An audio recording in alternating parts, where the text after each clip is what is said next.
Bonjour, cette semaine, je vous parle de pêche au bar rayé. On sait que le bar rayé, c'est nouveau, c'est quand même récent. Ça fait une couple d'années, 2-3 ans que la pêche est ouverte. Puis il y a de plus en plus de monde qui vont dans le bas du fleuve, en Gaspésie, dans la baie des Chaleurs. Puis il y en a beaucoup aussi qui vont au Nouveau-Brunswick. Puis du bar, il y en a beaucoup, puis c'est plaisant. C'est un poisson qui est combatif, qui tire énormément.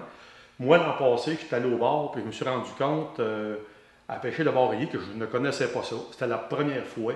Puis je me suis rendu compte aussi qu'il y en a beaucoup au Québec qui en ont à apprendre dans ce domaine-là. Je parlais dernièrement avec M. Ruby Paltski de la compagnie Digaggio. Puis il me dit, Denis, je suis allé au bar rayé à Miscou, à l'endroit que vous avez fait votre reportage l'an dernier. Puis il dit, le monde ne savent pas pêcher, c'est incroyable. Il dit, M. Paltski, qu'est-ce que vous voulez dire par le monde ne savent pas pêcher? Écoutez bien ce qu'il m'a dit, puis c'est important. Quand on pêche le bar rayé, premièrement, on a des cannes de 12, 14, 15 pieds de long avec du gros monofilament, puis on pêche dans la mer. Fait que ce qu'on fait au bout de la canne, on met des gros poids. Là, ici, il y a des poids de 5 onces, mais ça peut monter, là, il pèse jusqu'à 10, 12, 16 onces. Prendre un poids de 10 onces, 12 onces ou 16 onces, peu importe le poids que vous prenez, aller dans l'eau jusqu'ici avec des grands bottes, lancez ça le plus loin que vous pouvez avec votre canne. C'est très pesant, c'est très demandant pour la canne. La canne, elle plie à force, c'est incroyable. Puis quand tu pognes un bar rayé de 2, 3, 4 livres, c'est un plomb de 16 onces, là. Ben, je peux vous dire quelque chose que le combat, c'est pas trop fort parce que traîner un bar rayé de 2-3 livres avec un plomb de 16 onces en arrière, tu traînes comme traîner une bûche de bois. Fait que c'est pas réellement plaisant parce que tu traînes trop pesant. Puis ça prend pesant comme ça. Pourquoi on met un plomb aussi pesant?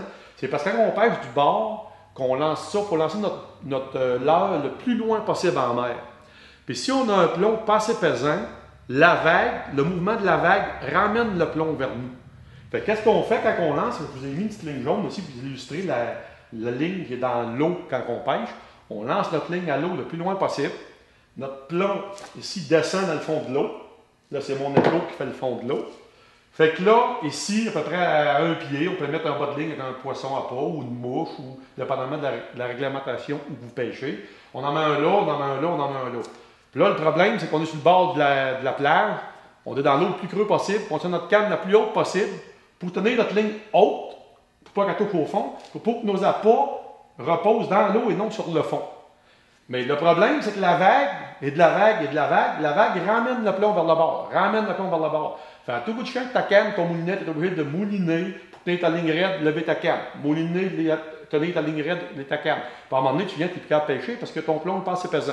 Fait que là, il faut que tu mettes un plomb de plus en plus pesant jusqu'à temps qu'il tienne au fond, que la vague ne le déplace pas. C'est là que M. Polski est intervenu, et il dit, Denis, c'est là que les pêcheurs ne savent pas pêcher, ils ne prennent pas le bon équipement. Il y a un équipement pour ça. Au lieu de prendre un plomb de 16 onces, tu prends un plomb de 4-5 onces, comme ici. C'est un plomb qui a une broche, il y a 4 broches à l'arrière du plomb. Puis tu prends les pattes, puis tu les crochis comme ça. Tu te fais comme un... C'est des pattes, la broche est quand même assez molle. Tu crochis les pattes. Fait que là, au lieu de lancer un plomb de 16 onces ou 10 onces, tu lances un plomb de 4 onces. Plus le fun à pêcher, plus le fun à lancer. Tu peux le lancer aussi loin parce que tu peux donner une meilleure swing. Quand il tombe dans le fond, lui, il accroche dans le fond. La patte accroche dans le sable ou dans les roches.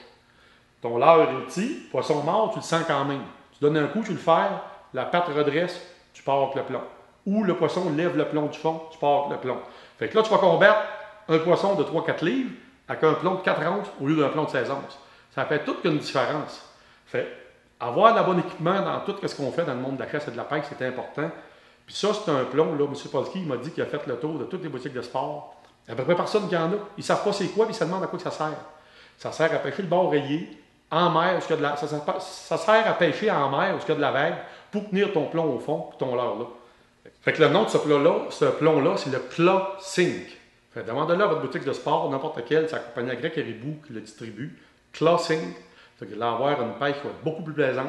Vous allez lancer aussi loin. Vous allez avoir un combat, réellement un vrai challenge avec votre bord rayé. Achetez-vous des plombs Claw Sink. C'est pas dispendieux. Vous allez avoir plus de plaisir. Là-dessus, je vous souhaite bonne pêche au bord rayé.